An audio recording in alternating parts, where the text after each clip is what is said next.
Assalamualaikum warahmatullahi wabarakatuh, Pak Dekan.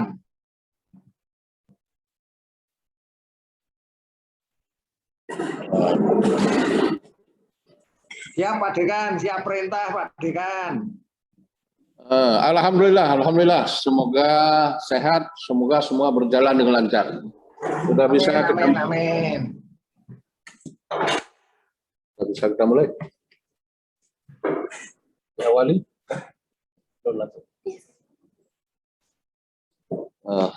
Pak. Bismillahirrahmanirrahim. Sudah bisa kita mulai? Siap. Oke. Siap. Ya. Bismillahirrahmanirrahim. Assalamualaikum warahmatullahi wabarakatuh. Waalaikumsalam warahmatullahi wabarakatuh. Alhamdulillahirabbil alamin. Wa bihi nasta'inu ala umuri waddin. Wassalatu wassalamu ala asyrofil anbiya'i wal mursalin wa ala alihi washabihi ajmain. Puji dan syukur marilah sama-sama kita panjatkan kehadirat Allah Subhanahu wa taala, di mana sampai sore yang berbahagia ini kita masih diberi umur panjang, kesehatan, sehingga masih dapat mengikuti acara kuliah umum yang sudah kita mulai dari semenjak tadi pagi. Sudah sudah dua materi, kemudian sore ini tentu materi yang sangat penting yang akan disampaikan oleh Bapak Dirjen Perundang-undangan Kemenkumham Republik Indonesia. Mudah-mudahan ini dapat kita ikuti dengan baik, dengan secara seksama. Mudah-mudahan apa yang disampaikan nanti menjadi ilmu ya bagi kita, bagaimana ya cara untuk mensinkronisasi pembahasan peraturan perundang-undangan yang harus dilalui ya melalui Dirjen Peraturan Perundang-undangan Republik Indonesia. Kemudian selanjutnya selawat dan salam mari sama-sama kita sanjungkan ke pangkuan Nabi besar Muhammad SAW beserta keluarga dan sahabatnya sekalian yang telah membawa umat manusia di dalam kebodohan kalam yang penuh dengan pengetahuan. Yang kami hormati Bapak Dirjen Peraturan Perundang-undangan Republik Indonesia, Bapak Profesor R. Beni. Ini adalah sahabat saya yang sudah cukup lama. Dulu beliau juga sebagai Dekan Fakultas Hukum Universitas Diponegoro. Cuma nasibnya berbeda dengan saya. Beliau sudah menjadi dirjen, tapi saya sampai hari ini tetap masih menjadi dekan saja nih. Mudah-mudahan nanti Pak Prof. Beni menjadi menteri, saya akan jadi dirjen barangkali. Amin. Jadi doa kami semoga Prof. Beni berada dalam keadaan sehat terus. Amin. Terus berkiprah di tingkat nasional. Doa kami juga bisa naik lagi menjadi menteri. Itu doa kami yang sangat besar. Amin. Alhamdulillah. Insya Allah.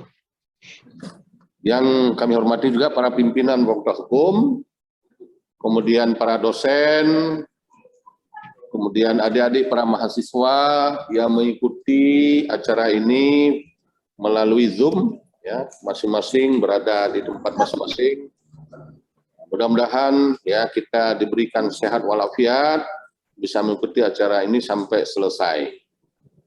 Jadi memang materi yang diberikan oleh Prof. Beni terkait dengan tugasnya sekarang, tentu itu adalah harus kita pahami secara bersama-sama, karena sebagaimana kita ketahui bahwa di daerah ya juga di tingkat nasional kita selalu membuat regulasi ya aturan, namun membuat aturan itu bukan semudah yang seperti dibayangkan, karena aturan yang harus dibuat itu tentu harus ada sinkronisasi dengan berbagai peraturan perundang-undangan yang lebih tinggi. Ya, seperti kalau kita lihat di Indonesia ada Pancasila sebagai sumber dari segala sumber hukum, ada Undang-Undang Dasar, kemudian sampai peraturan yang paling bawah. Itu tentu perlu harmonisasi dan sinkronisasi, nanti akan disampaikan oleh beliau, dan ini harapan saya kepada kita semua supaya dapat mengikuti dengan serius, kemudian dengan tekun, meskipun dalam suasana hari yang sudah menjelang sore, namun ini perlu kita harus semangat mengikuti kegiatan ini yang disampaikan oleh beliau hingga nanti menjadi ilmu yang bisa kita implementasi juga di dalam kehidupan berbangsa dan bernegara. Kemudian terima kasih kami kepada Pak Dirjen Prof. Erbeni yang dalam begitu banyak kesibukan yang luar biasa. Jadi masih memiliki peluang waktu kepada kami untuk menyampaikan materi ini. Tentunya kami sangat berterima kasih sekali lagi. Ya mudah-mudahan kami berdoa ya tentang apa yang Bapak sampaikan kepada kami nanti mendapat balasan yang terbaik dari Allah Subhanahu wa taala. Saya pikir mungkin kalau ada hal yang kurang berkenan nanti di dalam kegiatan ini, kami sekali lagi juga mohon maaf atas segala kekurangan. Ya, mudah-mudahan ini dapat terlaksana dengan baik meskipun melalui daring seperti ini, karena ini dibatasi kita karena pandemi COVID sampai hari ini masih melanda wilayah kita. Ya mudah-mudahan kita juga berdoa kepada Allah Subhanahu wa taala agar COVID ini segera diakhiri oleh Allah Subhanahu wa taala sehingga ke depan kita bisa melaksanakan kegiatan-kegiatan seperti ini dengan pertemuan secara langsung, ya bertatap muka secara langsung, sehingga itu barangkali lebih akrab, lebih baik dan dapat lebih besar manfaat yang kita terima. Saya pikir demikian yang dapat saya sampaikan. Selanjutnya saya serahkan kepada moderator untuk memimpin acara ini dan mudah-mudahan acara ini dapat terlaksana dengan baik dan lancar. Yang saya akhiri, wassalamualaikum warahmatullahi wabarakatuh.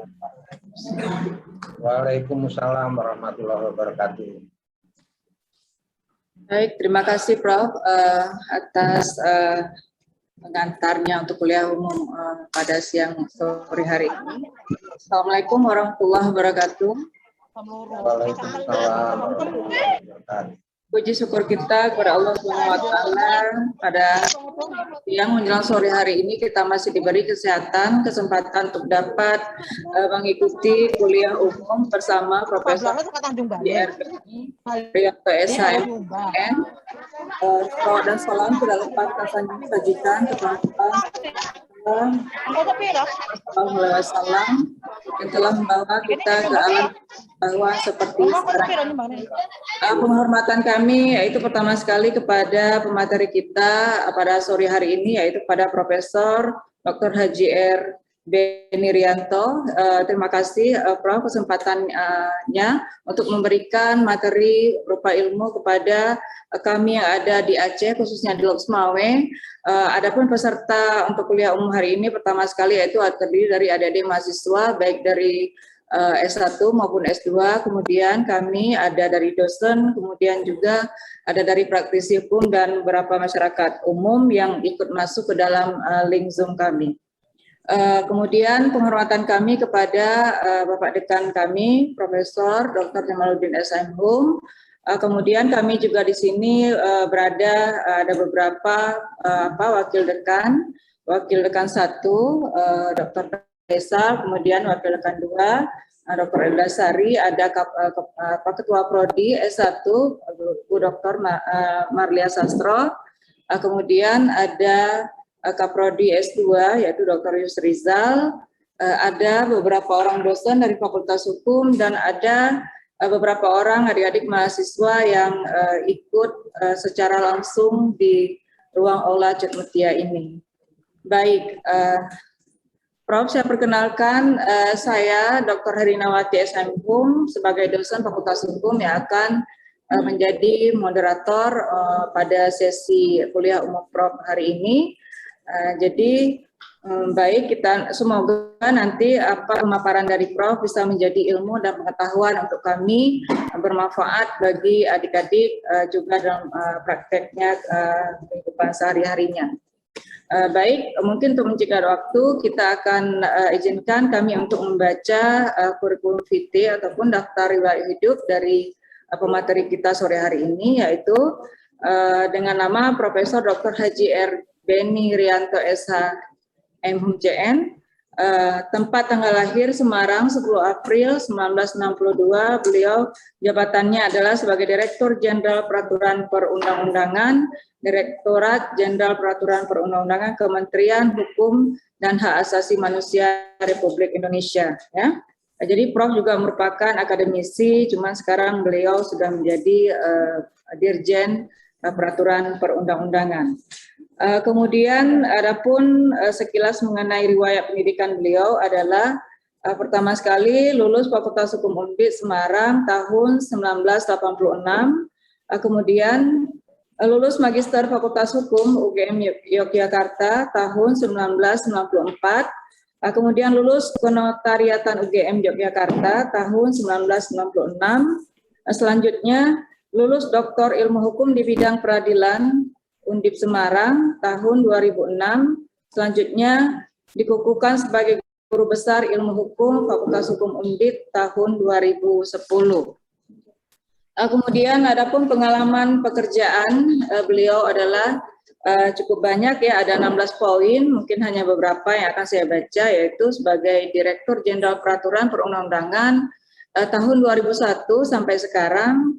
Kemudian Kepala Badan Pembinaan Hukum Nasional tahun 2018 sampai 2021, Kepala Badan Penelitian dan Pengembangan Hukum dan HAM tahun 2018, Dekan Fakultas Hukum Undip tahun 2015 sampai 2018, mungkin sampai ke poin 16 itu sebagai mediator non-hakim Pengadilan Negeri Semarang 2007 sampai sekarang. Ya. Kemudian pengalaman organisasi beliau juga cukup banyak ya. Kemudian pengalaman kunjungan ke luar negeri banyak sekali, pengalaman penelitian juga salah satunya itu efektivitas pelaksanaan mediasi in court ya tahun 2007. Kemudian kebebasan hakim dalam memutus perkara perdata di Pengadilan Negeri Semarang dan lain-lain sebagainya sampai 12 poin.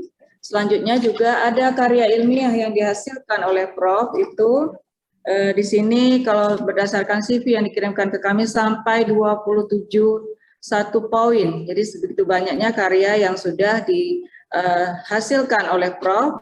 Kemudian pengalaman menangani perkara, ya, staff lawyer, badan konsultan dan bantuan hukum Fakultas Hukum Undip tahun 1988 sampai sekarang. Kemudian saksi ahli dalam berbagai perkara perdata di pengadilan dalam bidang hukum perusahaan, badan hukum kontrak, perjanjian waris dan lain sebagainya. Ya, kemudian pengalaman memberikan pelatihan dan lain sebagainya. Jadi di sini cukup banyak pengalaman beliau sehingga ilmu yang beliau berikan kepada kita hari ini semoga bermanfaat bagi kami yang ada di Lok Sumawe ini. Baik ya peserta kuliah hukum untuk sore hari ini, untuk menyingkat waktu nanti kita akan mendengarkan pemaparan Prof mengenai judul yang akan dibahas untuk sore hari ini, yaitu mengenai penataan regulasi nasional. Mungkin di sini nanti ada beberapa yang harus adanya evaluasi atau review atas peraturan perundang-undangan agar sejalan dengan jiwa Pancasila, amanat konstitusi, kepentingan nasional dan sesuai dengan perkembangan yang terjadi saat ini. Ya. Kemudian untuk menuju pembangunan hukum nasional, mungkin nanti di sini juga akan dibahas mengenai penataan kelembagaan hukum, ya, substansi hukum, penataan kesadaran budaya dan hukum, kemudian juga penataan sarana dan prasarana hukum sehingga terciptanya pembangunan hukum nasional yang seperti yang didambakan oleh semua masyarakat. Baik, untuk menyingkat waktu, mungkin Prof kami berikan kesempatan kepada Prof untuk memberikan arahan ataupun pemaparan materi yang akan Prof sajikan untuk sore hari ini. Baik, kesempatan dan waktu kami berikan kepada Prof Beni Rianto. Silakan Prof. Ya, baik, terima kasih. Bismillahirrahmanirrahim. Assalamualaikum warahmatullahi wabarakatuh. Waalaikumsalam warahmatullahi wabarakatuh. Alhamdulillah, alhamdulillah, alhamdulillahirabbil alamin.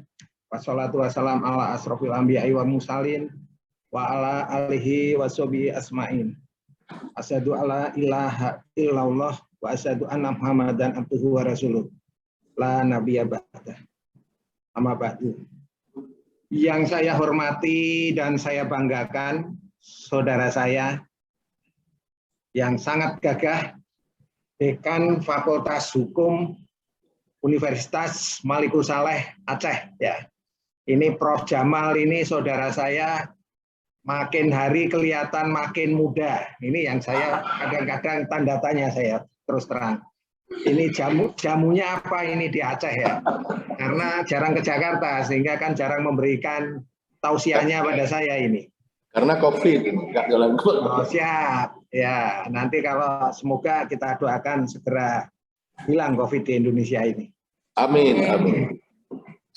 Yang saya hormati pula teman-teman wakil dekan, para ketua bagian, juga mungkin kalau ada jurusan ya jurusan, ketua lab, para dosen, adik-adik mahasiswa, baik mahasiswa S1 maupun pasca sarjana, yang saya banggakan semuanya.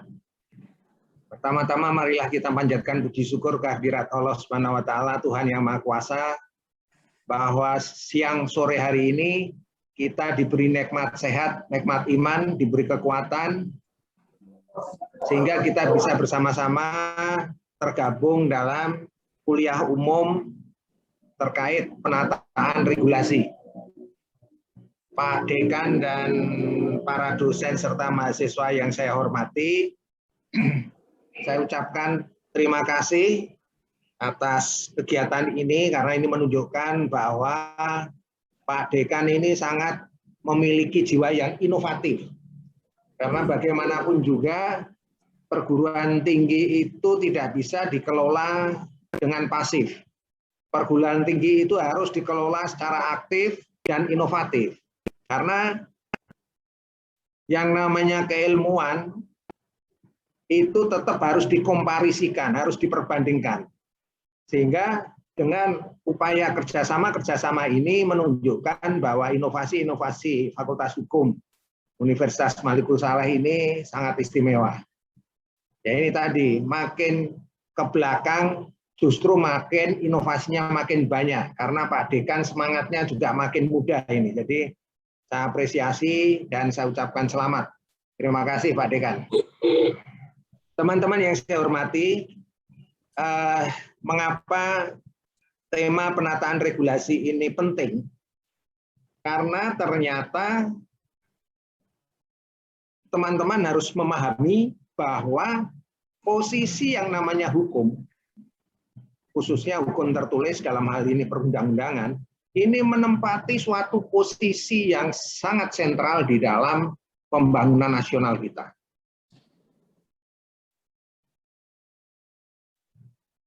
Adik-adik, teman-teman semuanya yang saya banggakan. Kalau berbicara pembangunan nasional itu tujuannya adalah mewujudkan tujuan negara. Tujuan negara itu menciptakan masyarakat yang adil dan makmur berdasarkan Pancasila dan konstitusi kita, Undang-Undang Dasar Negara Republik Indonesia 1945. Untuk mewujudkan masyarakat adil dan makmur, pasti kita harus mendorong pembangunan perekonomian. Dalam pembangunan perekonomian pun ternyata fondasi yang memperkokoh pembangunan perekonomian itu ternyata adalah pembangunan hukum. Ini yang perlu adik-adik pahami. Nanti akan saya jelaskan di belakang. Sebelum saya masuk pada substansi yang teknis, ingin saya jelaskan kepada adik-adik, kalau kita berbicara pembangunan nasional, payung hukum pembangunan nasional kita itu terletak, Eski bisa ditampilkan? Ya, mohon izin, biar materinya bisa dilihat bersama. Lanjut. Ya. Dari yang terpampang di sini, bahwa pembangunan nasional kita itu memiliki payung hukum atau landasan hukum. Ada 2 undang-undang yang memayungi landasan hukum pembangunan nasional itu sendiri. Yaitu yang pertama adalah Undang-Undang Nomor 25 Tahun 2004 tentang Sistem Perencanaan Pembangunan Nasional. Selain Undang-Undang 25 2004, ada Undang-Undang 17 tahun 2007. Ini teman-teman juga saya rasa juga sudah paham. Undang-Undang 17 2007 itu adalah Undang-Undang tentang RPJPN, Rencana Pembangunan Jangka Panjang Nasional 2005-2025. Berarti saat ini kita masih dalam kurun waktu RPJPN 2005-2025. Adik-adik yang saya banggakan dan saya hormati, bahwa kalau kita berbicara masalah RPJPN itu atau Undang-Undang 17 tahun 2007, ini ada hal yang menarik yang menunjukkan bahwa sebenarnya pembentuk undang-undang kita itu memiliki visi ke depan yang sangat visioner. Walaupun banyak sekali orang selalu mengkritik proses kerja dari pembentuk undang-undang kita. Namun Undang-Undang 17 2007 ini menunjukkan bahwa pembentuk undang-undang itu memiliki visi ke depan yang sangat istimewa. Mengapa saya katakan demikian? Pertama, kita harus paham dulu pembentuk undang-undang itu siapa. Pembentuk undang-undang itu adalah DPR bersama pemerintah. Ini bisa dilihat dari konstitusi kita. Di dalam Undang-Undang 17 tahun 2007, di situ termuat yang namanya sistem hukum nasional. Mungkin Pak Dekan, para dosen pernah, ya pasti hafal dengan teorinya Lawrence M. Friedman. Friedman mengatakan bahwa sistem hukum itu terdiri dari 3 unsur, kan begitu? Ya Pak ya, masih ingat apa tidak? Saya rasa ya sangat ingat sekali ya, karena itu Friedman ini sarjana yang terkenal dengan konsep atau teori sistem hukumnya, sehingga banyak sekali tesis maupun skripsi pasti kalau berbicara teori sistem pasti menggunakan teorinya Friedman. Di dalam teorinya Friedman itu dikatakan bahwa sistem hukum itu terdiri dari 3 unsur, yaitu kelembagaan hukum, substansi hukum, dan budaya hukum. Legal substance, legal structure, dan legal culture. Kan begitu. Nah, kalau kita berbicara masalah pembangunan hukum nasional, apa yang akan kita bangun? Pertanyaannya kan demikian. Yang kita bangun adalah sistem hukum. Nah, sistem hukum itu sistem hukum yang seperti apa? Kita menganut sistem hukumnya Lawrence M. Friedman atau yang seperti apa?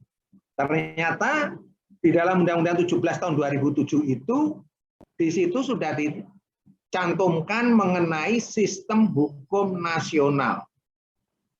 Yang menariknya di sini adalah bahwa sistem hukum nasional yang diatur di dalam Undang-Undang 17 tahun 2007 itu malah justru lebih lengkap daripada sistem hukumnya Lawrence M. Friedman. Friedman hanya menunjukkan adanya 3 unsur tadi. Namun, Undang-Undang 17 2007 itu ada tambahan 1 subsistem hukum lagi yang namanya sarana dan prasarana hukum. Menariknya di sini adalah bahwa ternyata sistem hukum nasional inilah yang justru mampu mengakomodir atau mengakomodasikan kebutuhan hukum sampai saat ini. Karena apa? Karena terkait dengan sarana dan prasarana hukum ini dapat menaungi, dapat memayungi kebutuhan pembangunan hukum di era industri 4.0 atau di era industri teknologi informasi. Kalau kita menganut teori sistemnya Lawrence M. Friedman, maka di situ hanya berhenti pada budaya hukum. Tidak mampu atau belum mengakomodasikan kebutuhan sarana dan prasarana hukum kan. Padahal yang menarik lagi bahwa Undang-Undang 17 tahun 2007 itu kan dilahirkan pada tahun 2007. Pada tahun 2007 itu masih belum ada gerakan-gerakan yang mengarah pada pembangunan industri 4.0. Pada 2007 itu berarti berapa tahun yang lalu itu? 14 tahun yang lalu. Itu Pak Dekan masih langsing ya. Pak Dekan masih belum segemuk sekarang itu. Jadi pada saat itu 14 tahun yang lalu orang belum berpikir mengenai teknologi informasi ini sebagai sarana kebutuhan hukum masyarakat. Nah, inilah yang menunjukkan sebetulnya pembentuk undang-undang kita ini juga memiliki visi ke depan yang sangat kuat. Lanjut. Lanjut. Ya, teman-teman yang saya hormati, kalau berbicara penataan regulasi, tadi kan sudah saya singgung bahwa untuk mewujudkan tujuan negara, memakmurkan masyarakatnya dengan sendirinya, pembangunan perekonomian itu harus menjadi perhatian yang kita utamakan. Kalau berbicara masalah pembangunan perekonomian dan korelasinya dengan kebutuhan hukum, ini sangat menarik. Sampai-sampai Bapak Presiden kita mengamanahkan konsep yang namanya penataan regulasi itu sendiri. Menariknya di mana? Teman-teman tahu semua, Pak Dekan, para dosen, para wadek, dan adik-adik mahasiswa tahu bahwa ranking kemudahan berusaha di Indonesia, ranking ease of doing business kita pada tahun 2020 itu menempati kedudukan pada ranking 73. Ranking 73 itu bukan hal yang membanggakan ya. Jadi makin besar rankingnya itu terjadi kesulitan yang makin besar pula. Bukan makin mudah tapi makin sulit kalau makin besar. Mengapa saya katakan demikian? Karena negara tetangga dekat kita. Itu tetangganya Prof. Jamal ini kan banyak saudara-saudaranya yang hidup di Malaysia ya. Jadi Malaysia ini walaupun bersebelahan dengan Indonesia, namun perekonomiannya jauh lebih bagus daripada kita. Ranking kemudahan berusaha di Malaysia pada tahun 2020 ada pada ranking 15. Coba bayangkan, kita ranking berapa? 73. Jauh apa pendek itu jaraknya? Gapnya jauh apa dekat? Jauh sekali kan? Apalagi jangan bicara Singapura.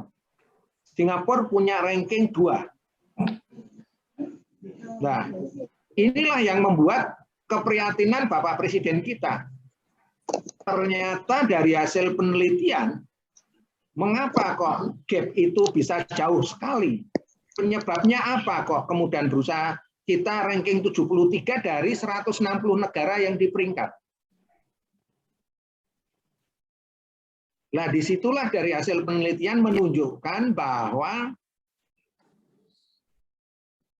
untuk para investor, kalau akan menanamkan investasi di Indonesia,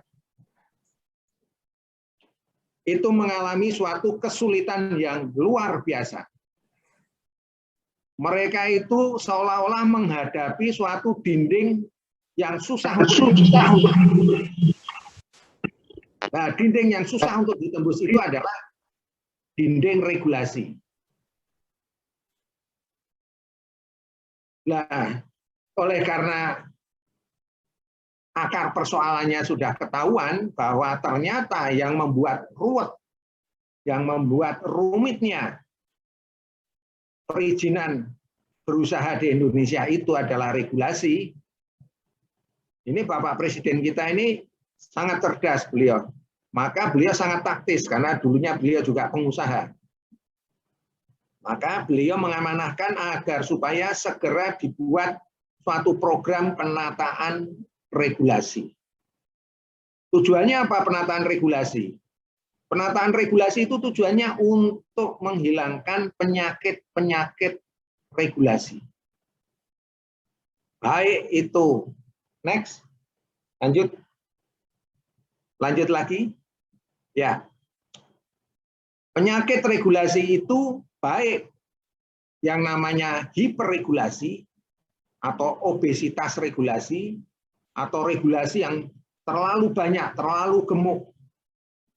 Teman-teman pasti pernah dengar bahwa jumlah regulasi di Indonesia itu puluhan ribu yang masih diberlakukan. Kemudian terjadi disharmoni karena tidak sinkron antara regulasi di tingkat pusat dan daerah.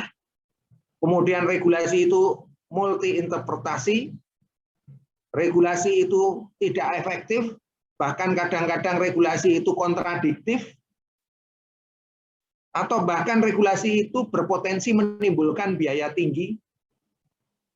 Bahkan yang paling kita harus hati-hati, jangan sampai ada regulasi yang tidak mencerminkan nilai-nilai Pancasila. Itu adalah semuanya adalah yang namanya penyakit regulasi. Oleh karena itu, dari kondisi regulasi kita yang berpenyakit seperti itu, maka Bapak Presiden tadi mengamanahkan untuk program penataan regulasi. Sebelum ini, ya, penataan regulasi ini diwujudkan dalam program yang namanya reformasi hukum. Di dalam reformasi hukum ini ada 3 program utama. 3 program utama di dalam reformasi hukum ini adalah yang pertama adalah penguatan pembentukan peraturan perundang-undangan. Kemudian yang kedua, evaluasi terhadap seluruh peraturan perundang-undangan. Yang ketiga adalah pembuatan database peraturan perundang-undangan yang terintegrasi. Nah, ini perlu dipahami satu persatu. Penguatan pembentukan peraturan perundang-undangan. Kalau Bapak Presiden berpikir tidak inovatif, maka kita hanya terpaku pada Undang-Undang 12 tahun 2011, yaitu Undang-Undang tentang pembentukan peraturan perundang-undangan. Namun, karena dalam situasi yang mendesak untuk kebutuhan perekonomian atau pembangunan perekonomian, pada saat itu, yaitu tahun 2019, dan kita sudah merasakan dalam kondisi beratnya pembangunan perekonomian itu, termasuk unsur-unsur investasi juga sangat sulit untuk didapat di Indonesia. Bahkan pada saat itu mungkin teman-teman juga pernah dengar beberapa perusahaan itu pada hengkang dari Indonesia ke negara-negara tetangga kan. Nah, oleh karena itulah dilakukan hasil penelitian tadi terhadap ranking kemudahan berusaha tadi. Ternyata memang ranking kita jauh dengan negara-negara Asia Tenggara yang lain. Maka disinilah Bapak Presiden menganjurkan untuk membuat terobosan dengan mengadopsi konsep hukum common law dalam pembentukan peraturan perundang-undangan yang sering dikenal dengan yang namanya Omnibus Law. Teman-teman kan pasti pernah dengar dan tahu bahkan paham apa itu Omnibus Law. Omnibus Law itu adalah mengapa tidak populer dulu di Indonesia. Karena memang Omnibus Law itu bukan konsep hukum yang lahir dari civil law system, tapi itu adalah konsep hukum yang kita adopsi dari common law system. Memang sekarang di era sekarang antara common law dan civil law ini sudah saling berkelindan, sudah saling mengisi. Beberapa konsep common law juga sudah banyak yang kita gunakan, antara lain mungkin teman-teman juga pernah dengar di dalam dunia peradilan itu ada konsep yang namanya dissenting opinion. Dissenting opinion itu adalah pendapat hukum hakim yang berbeda yang dituangkan di dalam putusan hakim. Kalau zaman dulu kita menganut konsep civil law system, pertimbangan hukum hakim ya hanya satu, walaupun hakimnya itu majelis, kan begitu. Namun dengan mengadopsi konsep dissenting opinion ini, maka pendapat hukum hakim yang berbeda bisa dituangkan di dalam pertimbangan hukum dalam putusan pengadilan. Ini kan menunjukkan bahwa hal yang positif yaitu keterbukaan, transparansi di dalam memberikan keadilan pada putusan pengadilan itu mulai kita dorong ke depan. Nah, demikian juga tadi, Omnibus Law ini awalnya juga tidak dikenal di negara kita.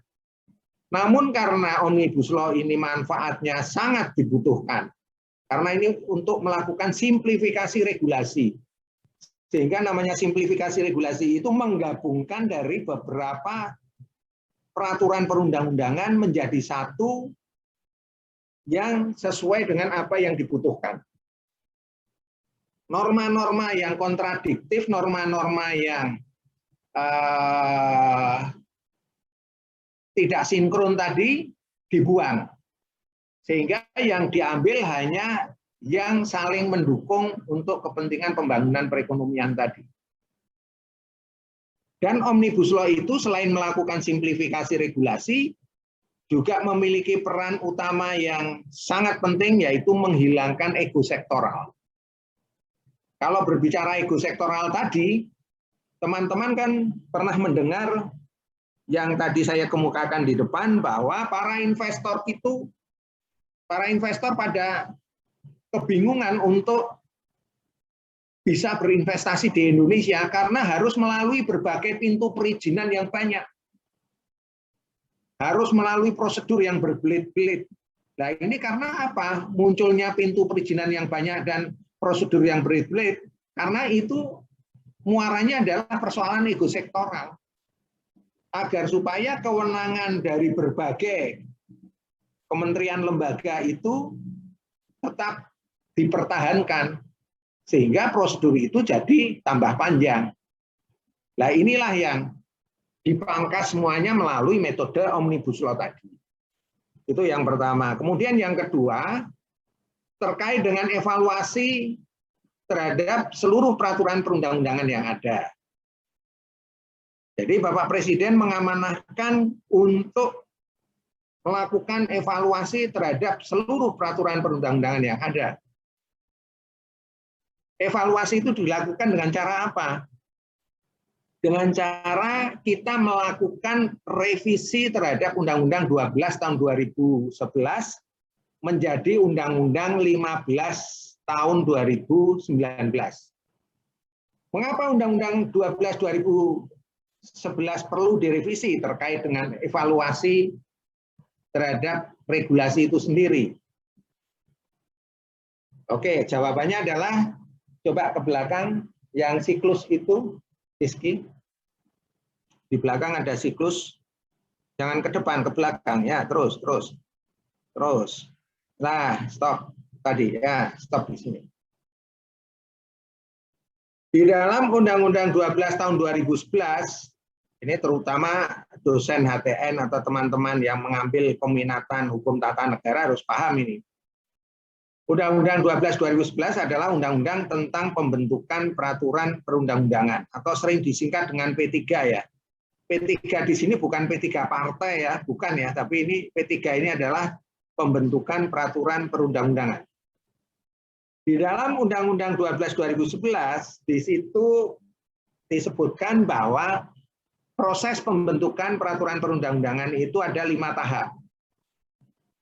Tahap pertama adalah perencanaan, kemudian ditindaklanjuti tahap penyusunan, setelah penyusunan disusul dengan tahap pembahasan, setelah pembahasan disusul dengan tahap pengesahan atau penetapan, dan terakhir diakhiri dengan tahap pengundangan. Tahap pengundangan.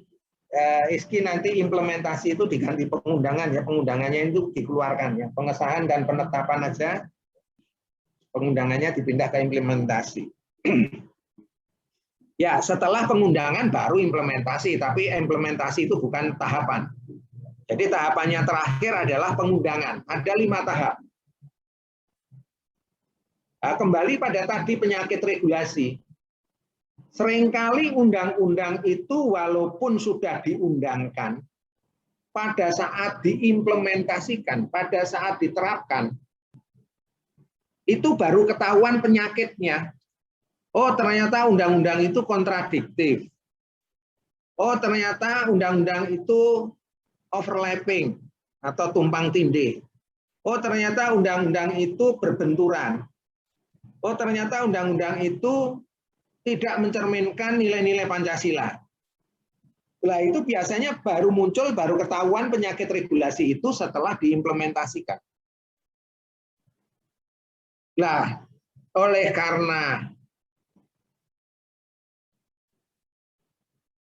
adanya kebutuhan hukum untuk melakukan filter regulasi terhadap peraturan perundang-undangan yang sudah diundangkan. Tadinya menurut Undang-Undang 12 tahun 2011, setelah diundangkan tidak ada proses, langsung masuk pada perencanaan lagi, pada prolegnas yang akan datang. Muter aja begitu, sehingga penyakit regulasi tadi tidak bisa diatasi.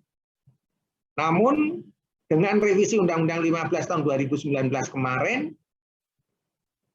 pemerintah dalam hari ini Kementerian Hukum dan HAM mengusulkan setelah pengundangan itu ada 1 tahapan sebelum masuk pada perencanaan lagi yang namanya tahapan pemantauan dan peninjauan. Pemantauan dan peninjauan ini sebenarnya maknanya adalah analisis dan evaluasi. Jadi ini sesuai dengan reformasi hukum tadi, poin yang kedua.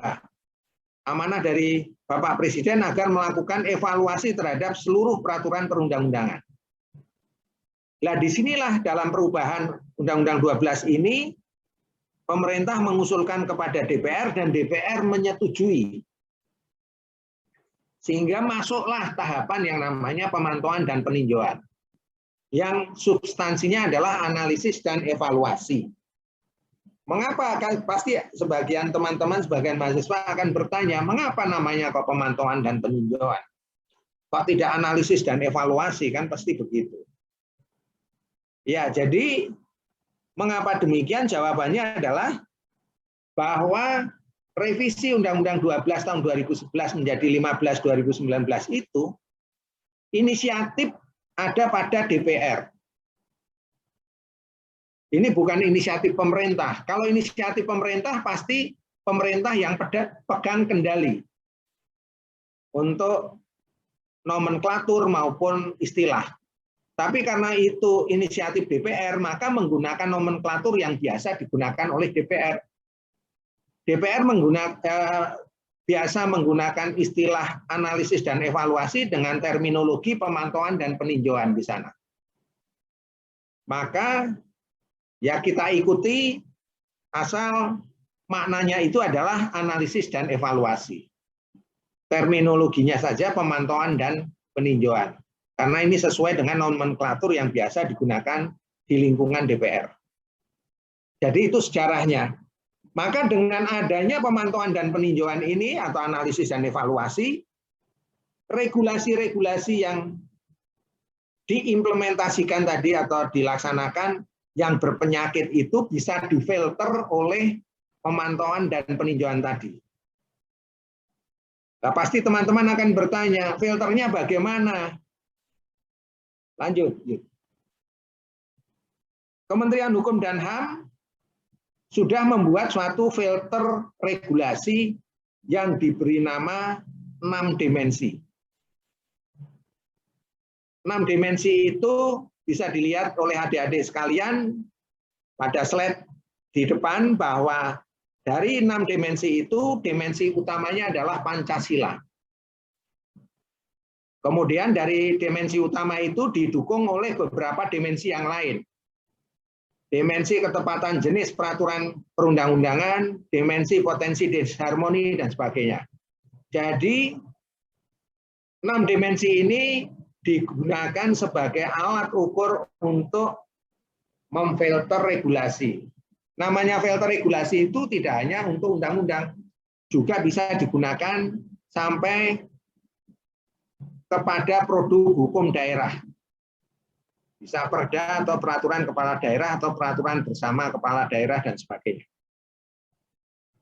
Dan juga perlu dipahami pada adik-adik sekalian juga atau teman-teman dosen yang istilah Omnibus Law tadi yang merupakan metode pembentukan peraturan perundang-undangan itu juga tidak hanya khusus untuk undang-undang saja. Omnibus Law itu bisa diterapkan pada peraturan yang lebih rendah. Bisa diterapkan pada PP, bisa diterapkan pada Perpres, bisa diterapkan pada keputusan menteri, bisa diterapkan pada peraturan daerah atau perda. Itu untuk melakukan simplifikasi regulasi, untuk menghilangkan ego sektoral, dan untuk menghemat biaya dalam revisi regulasi itu sendiri. Sebagai contoh, umpamanya Undang-Undang Cipta Kerja yang saat itu diproduk dengan metode Omnibus Law, itu telah mengakomodasi 79 undang-undang terdampak. Coba bayangkan kalau teman-teman adik-adik kita melakukan revisi satu persatu undang-undang dari 79. Kita butuh waktu kurang lebih 10 tahun. Dan itu pun belum tentu jadi semua. Namun dengan menggunakan metode Omnibus Law itu, maka cukup dengan 1 tahun kita bisa menghasilkan suatu undang-undang yang bisa mengakomodir multi aspek.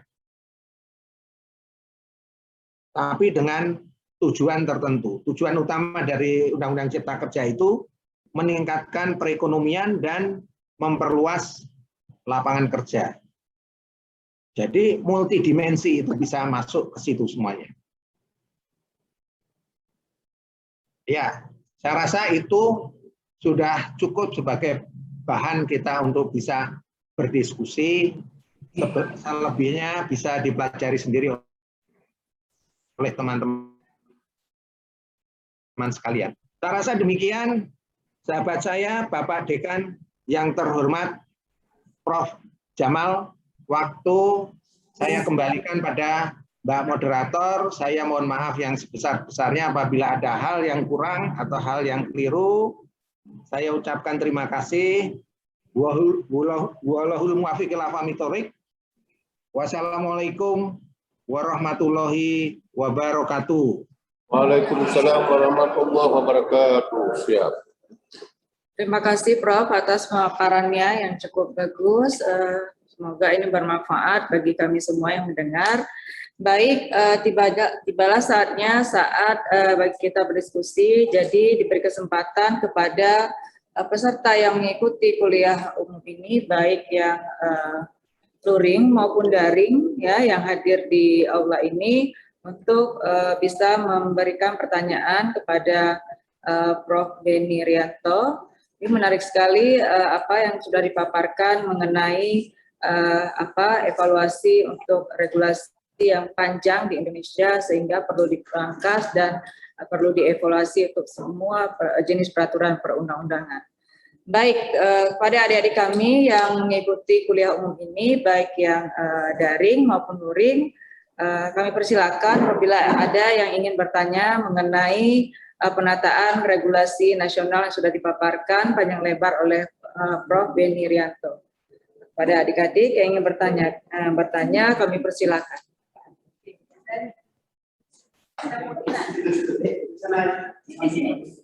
Assalamualaikum warahmatullahi wabarakatuh.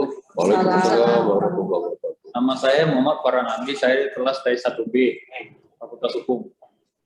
Pertanyaan saya tentang terkaitnya pembentukan peraturan di Indonesia dan ketertiban masyarakat. Jadi pertanyaannya Pak, sejauh mana peran serta atau ketertiban masyarakat dalam penyusunan peraturan perundang-undangan? Sekian, terima kasih. Baik. Terima kasih. Sebentar.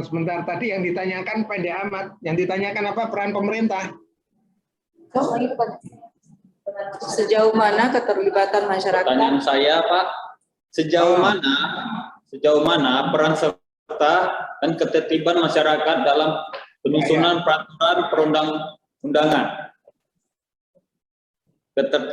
Keterlibatan. Ya. Keterlibatan. Ya. Gimana? Langsung dijawab apa ada mau dikumpulkan pertanyaannya? Baik, ada lagi adik-adik yang ingin bertanya, dipersilakan biar sekaligus nanti Prof yang akan menjawab.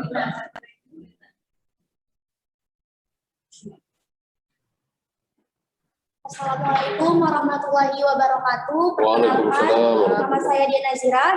Pertanyaan saya, bagaimana perlindungan hukum bagi pengusaha lokal dan tenaga kerja lokal dalam mendapatkan kesempatan dan upaya-upaya untuk yang dilakukan pemerintahan dalam hal ini? Terima kasih. Baik, terima kasih Diana.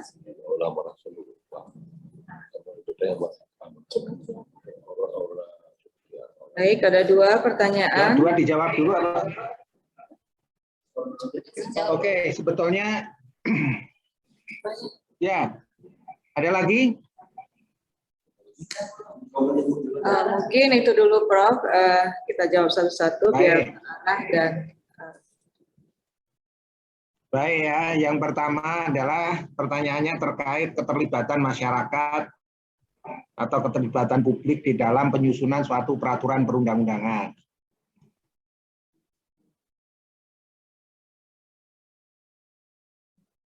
Ada di dalam pasal 96 bahwa proses pembentukan peraturan perundang-undangan itu harus melibatkan masyarakat atau partisipasi masyarakat.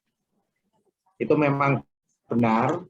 Jadi di dalam proses pembentukan peraturan perundang-undangan, tadi kan adik-adik sudah paham mulai dari perencanaan, penyusunan, sampai dengan pembahasan, kemudian penetapan dan pengundangan.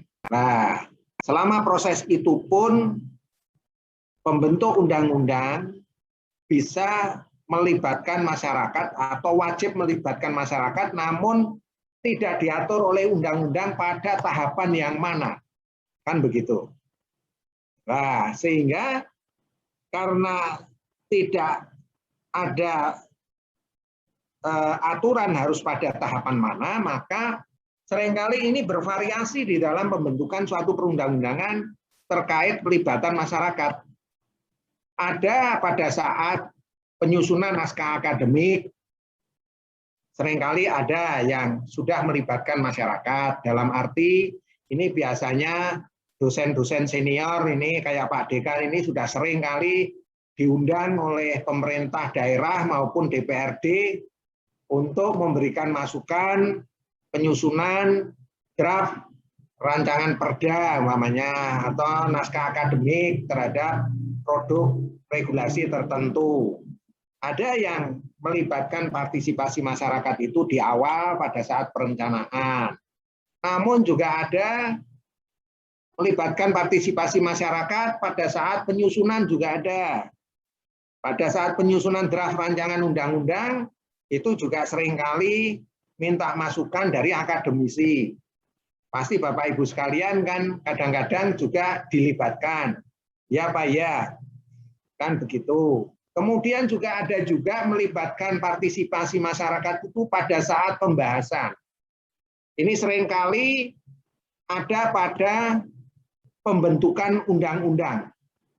pembentukan undang-undang itu biasanya DPR bersama pemerintah pada saat pembahasan itu melakukan suatu public hearing, melakukan suatu diskusi-diskusi terfokus atau forum focus group discussion atau FGD yang melibatkan akademisi, tokoh masyarakat, NGO, dan sebagainya. Ya, jadi selama proses pembentukan peraturan perundang-undangan pasti akan melibatkan partisipasi masyarakat. Memang Undang-Undang 12 tidak menyebut secara rigid agar supaya pembentuk undang-undang itu sendiri ada keleluasaan. Pada timing mana mereka harus melibatkan partisipasi masyarakat itu sendiri. Itu yang pertama. Kemudian yang kedua, bagaimana peran terhadap penciptaan lapangan kerja? Ini sebetulnya pertanyaan yang bukan pertanyaan penataan regulasi ya, tapi ya tidak apa-apa, coba saya bantu jawab. Jadi ini mungkin yang dimaksud adalah tadi karena menyinggung salah satu contohnya adalah Undang-Undang Cipta Kerja. Maka Undang-Undang Cipta Kerja itu sebetulnya awalnya itu tadi akan memperbaiki mekanisme investasi yang ada di Indonesia. Karena keprihatinan dengan ranking ease of doing business kita yang terlalu jauh. Kan begitu. Nah, dengan diperbaiki melalui Undang-Undang Cipta Kerja itu, harapannya dengan investasi itu bisa mudah dilakukan oleh para investor asing, dengan sendirinya kan investasi masuk itu pasti membuka peluang lapangan kerja kan. Nah, disinilah kesempatan membuka lapangan kerja itu. Dan lapangan kerja itu pun biasanya investasi masuk itu kan tidak serta-merta langsung masuk. Pasti kan ada perizinan-perizinan yang melibatkan pemerintah daerah dan badan penanaman modal yang ada di daerah. Nah, dari instansi-instansi pemerintah itu di dalam membuat perizinan maupun di dalam membuat kerjasama bisnis dengan investor asing, pasti kan ada kesempatan untuk mengajukan persyaratan bahwa investasi itu bisa masuk, namun harus berkolaborasi dengan memberdayakan tenaga kerja lokal, misalnya semacam itu. Itu adalah hal yang memang harus dilakukan oleh para pejabat daerah yang ada terkait dengan persoalan investasi yang masuk ke wilayahnya. Kan begitu. Karena apa? Jangan sampai juga mengabaikan tenaga kerja lokal yang ada di situ. Dan Undang-Undang Cipta Kerja itu justru malah memberikan kemudahan dan memberikan peluang sampai ke situ. Bahkan terkait dengan UMKM, ini pun yang dulunya perizinannya itu harus berupa izin, sehingga harus ada syarat-syarat yang ketat. Sekarang perizinan untuk UMKM, usaha kecil dan menengah itu cukup dengan pendaftaran, bukan perizinan. Nah, ini kan merupakan suatu kemudahan yang luar biasa. Yang dulunya izin dengan persyaratan yang berbelit-belit, yang panjang, sekarang tinggal cuman pendaftaran. Bahkan sekarang yang namanya badan hukum atau badan usaha yang berbentuk badan hukum, itu tidak harus didirikan oleh 2 orang. PT zaman dulu, menurut Undang-Undang PT tahun 95, itu adalah badan usaha, badan hukum yang didirikan minimal 2 orang atau lebih. Namun sekarang dengan adanya Undang-Undang Cipta Kerja ini memberikan kemudahan. PT itu bisa dibuat oleh perseorangan. Nah, ini kan makin memudahkan untuk iklim berusaha di negara kita. Karena kita harus menyesuaikan dengan aturan-aturan yang ada pada global. Maka disinilah kita harus melakukan revolusi regulasi, tidak hanya penataan saja, tapi juga harus melakukan suatu perubahan yang radikal ke arah yang positif. Saya rasa itu, Mbak. Saya kembalikan, terima kasih.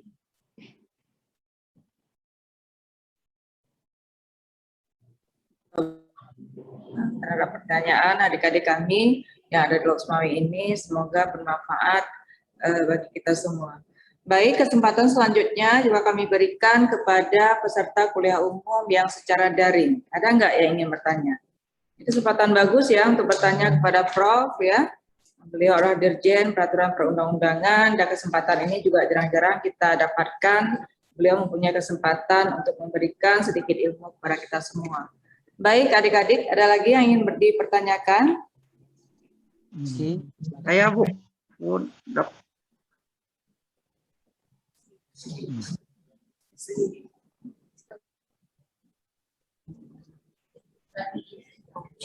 Silakan. Baik, silakan Rizky Aulia ingin bertanya. Assalamualaikum warahmatullahi wabarakatuh. Waalaikumsalam. Waalaikumsalam warahmatullahi wabarakatuh. Terima kasih atas waktunya Bapak dan Ibu sekalian. Prof, bahwa sedikit kita membahas ke belakang, ada berbagai kontroversi yang pernah saya dengar, mungkin semua orang mengetahui, tentang jabatan rektor UI, Pak. Nah, itu yang bagaimana ada kita dengar kesimpang siuran berdekatan dengan peraturan pemerintah dengan statuta UI, itu ada ketimpangan. Nah, ini dalam pembentukan regulasi ini, apakah ini sesuatu hal yang telah terjadi, ataukah ini dalam pembentukannya ini sudah relevan atau tidak relevan? Ini bagaimana pandangan dari Prof terhadap pembentukan regulasi, diantaranya dalam hal ini kasus yang pernah kita dengar yang berkaitan dengan rektor di UI, Pak.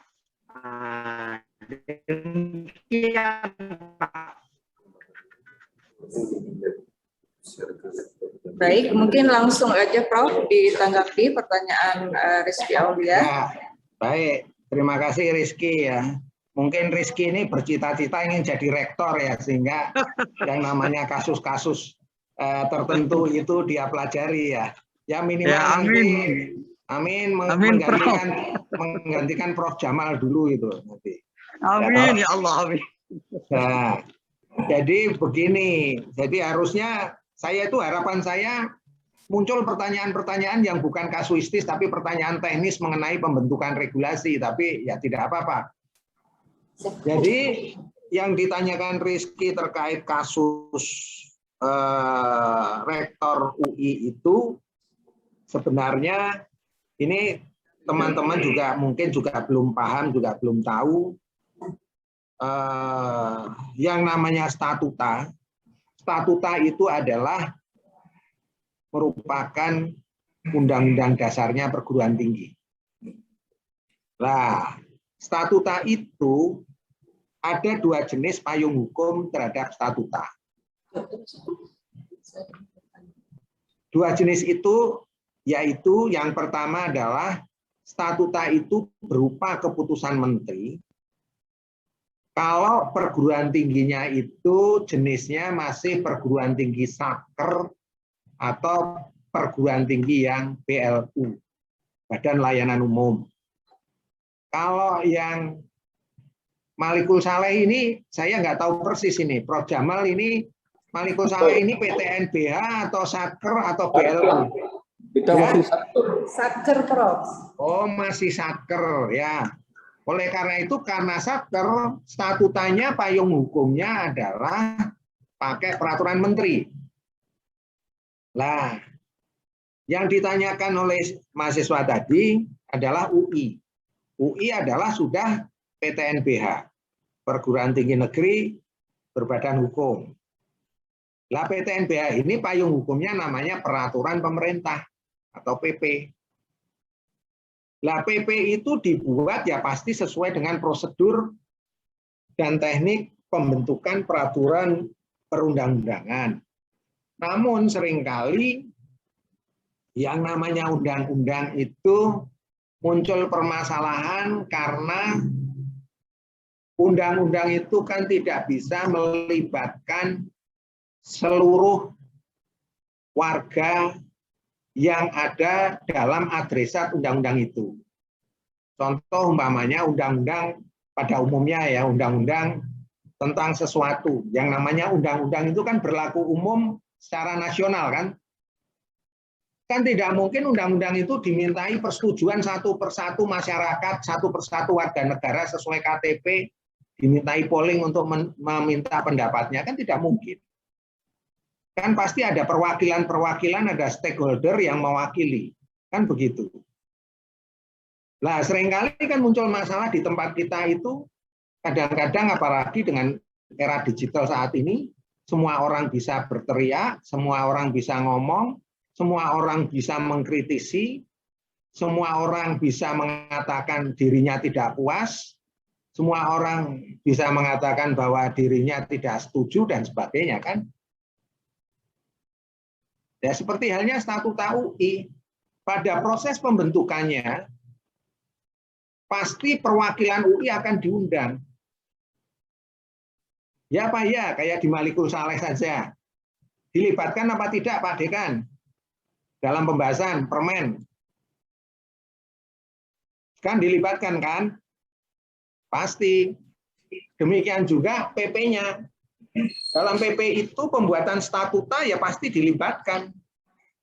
Universitas Indonesia dilibatkan. Lah universitas secara institusi itu yang diundang siapa?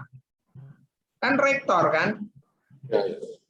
Lah rektor yang diundang itu rektor mau datang bersama wakil rektor atau rektor mau datang bersama ketua senat, rektor mau datang bersama ketua Dewan Guru Besar.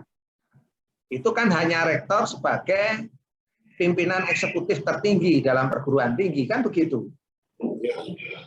Dan tidak mungkin rektor akan mendatangkan seluruh mahasiswa dan seluruh dosen untuk ikut membahas itu, kan tidak mungkin, kan begitu. Lah, disinilah ini yang ini pelajaran hal yang baik. Untuk internal organisasi itu diharapkan pimpinan organisasi bisa kompak, bisa menjaga kepentingan, bisa kalau dalam, ya mohon maaf karena saya orang Jawa itu ada pepatah saling asah, asih, dan asuh.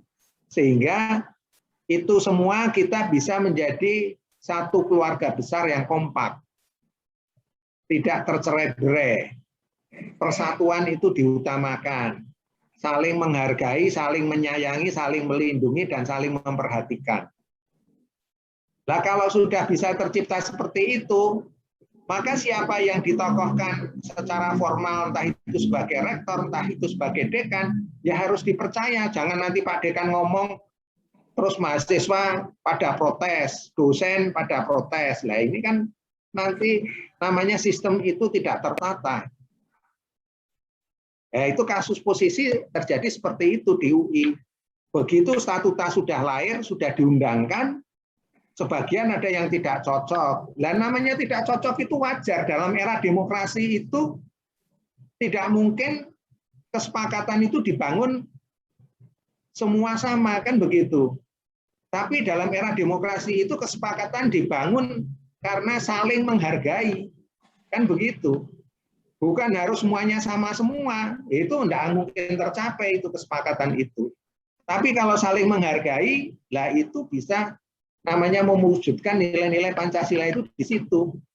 Indonesia ini menjadi percontohan dunia.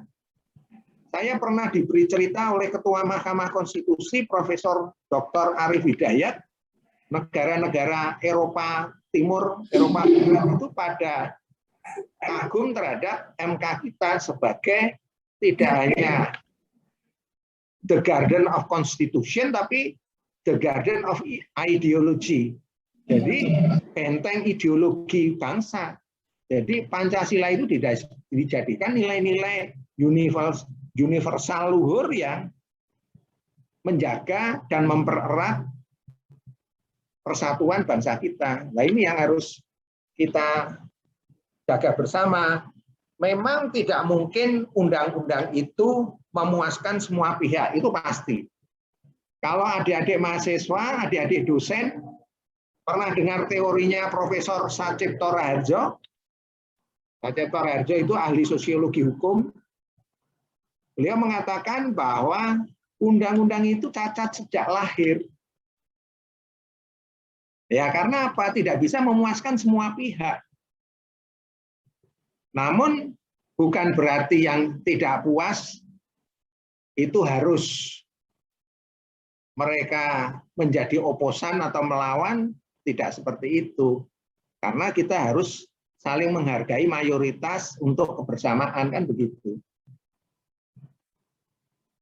Ya, jadi di situ. Jadi Statuta UI itu kalau dilihat dari prosesnya tidak ada cacat sama sekali. Hanya saja itu persoalan pelaksanaan demokrasi di dalam kampus adalah hal yang biasa, bahwa suatu produk regulasi yang merupakan penjabaran dari suatu kebijakan ada yang tidak setuju, kan begitu. Itu wajar. Jadi sebisa mungkin kayak di Malikul Saleh yang selama ini sudah tentram damai, ya harus bisa menjaga itu. Itu untuk kepentingan bersama. Saya rasa demikian, Mbak. Saya kembalikan. Mungkin cukup ya, saya rasa ya. Baik, Prof. Terima kasih pencerahannya juga terhadap pertanyaan Rizky Aulia tadi tentang pertentangan yang terjadi di dalam universitas. Tentunya ini kembali kepada statuta universitas yang bersangkutan. Baik ya, kami rasa cukup pencerahan untuk sore ini. Sudah banyak informasi ilmu yang diberikan oleh Prof kepada kita semua untuk sore hari ini. Begitu juga dengan adik-adik menjadi pembelajaran terhadap khususnya mata kuliah Hukum Tata Negara mengenai regulasi peraturan perundang-undangan yang ada di Indonesia. Baik, terima kasih banyak Prof atas pencerahannya. Kemudian juga terima kasih kami kepada peserta yang sudah ikut dalam kuliah umum ini, dan bagi adik-adik yang sudah berpartisipasi memberikan pertanyaan kepada Prof tadi ada 3 orang ya. Kemudian akhir kata saya sebagai moderator mengucapkan terima kasih kepada Prof sebagai pemateri sore hari ini, kemudian kepada adik-adik yang sudah berpartisipasi. Lebih dan kurang saya moderator mengucapkan mohon maaf. Assalamualaikum warahmatullahi wabarakatuh. Waalaikumsalam warahmatullahi wabarakatuh. Terima kasih Pak Dekan, Ibu Wakil Dekan, semuanya. Semoga kita selalu sehat dalam lindungan Allah Subhanahu wa taala. Amin. Amin. Kami menyampaikan terima kasih yang sebesar-besarnya, namun ini belum sempurna kita kalau belum datang ke Kampung 5. Siap. Nanti kita carikan waktu untuk khusus saya berguru kepada Pak Dekan. Ini penting ini, soalnya banyak rahasia yang harus saya ketahui ini. Jadi memang dari dulu kita sudah set waktu supaya bisa ke kampus, tapi sampai saat ini ya belum bisa. Ya mudah-mudahan ke depan kami terus ganggu ini. Jadi nanti kita lihat waktu Pak Dirjen yang cocok, yang pas, karena Pak Rektor juga berkeinginan agar sekali bisa berkunjung ke sini. Ya mudah-mudahan kita COVID ini segera diakhiri oleh Allah supaya kita lebih aman, lebih enak dalam melaksanakan tugas-tugas ini. Kemudian sekali lagi kami mohon maaf dan terima kasih. Insya Allah ke depan akan saya ganggu lagi barangkali. Akan saya telepon, akan saya WA. Ya mudah-mudahan tidak bosan Pak Dirjen menerima WA dan telepon saya. Ya, terima kasih Prof Jamal. Ya, pokoknya insya Allah lah saya akan usahakan sampai ke Malikul Saleh. Karena ini aja tadi malam saya baru pulang dari Papua. Ya, mungkin nanti insya Allah dari ujung timur ke ujung barat nanti. Karena di ujung barat itu ada suhu yang ilmunya harus saya serap di sana masalahnya. Baik, terima kasih. Sampai jumpa. Ya. Saya mohon, gimana kalau enggak? Kalau sudah datang ke Aceh nanti akan saya kasih resep yang paling mujarab. Wah, siap. Terutama resep yang awet muda itu loh. Saya awetnya awet tua itu loh. Masalahnya kan begitu. Ya, baik. Terima kasih teman-teman sekalian. Jaga kesehatan dan jaga protokol kesehatan juga. Jangan lupa agar kita semua bisa selalu sehat, terhindar dari COVID-19. Kalau saya demikian, terima kasih. Saya mau izin untuk undur diri. Izin Prof, sebelum meninggalkan grup ini, kita berfoto bersama terlebih dahulu. Kita berfoto bersama dulu dan keluar dulu sebentar. Ya, tolong kalau foto saya jangan didekatkan sama Pak Dekan ya. Saya ngindoin nanti. Teman-teman yang berada di Zoom boleh kita aktifkan kameranya. Kita akan berfoto secara virtual. Tentunya kegiatan ini perlu didokumentasikan ya sebagai bukti ya. Bahwa kita sudah mengikuti kegiatan ini. Boleh teman-teman semuanya yang di dalam ruangan kita rapat ya agar terlihat dalam satu frame. Yang masih kameranya mode off boleh diganti ke mode on agar semuanya terlihat. Kita berikan senyuman terbaik yang kita miliki. Lihat semuanya ke kamera, kita akan berfoto bersama. Mana 1, 2, 3? Apa fotonya? Oh, ya.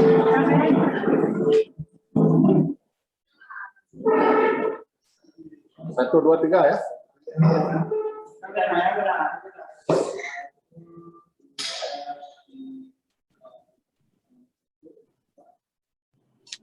Kenapa? Semangat. Kiri. Yang besar 1, 2, 3-nya.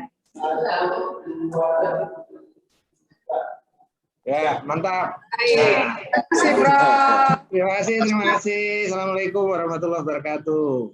Waalaikumsalam warahmatullahi wabarakatuh. Wabarakatuh. Menyambung. Terima kasih.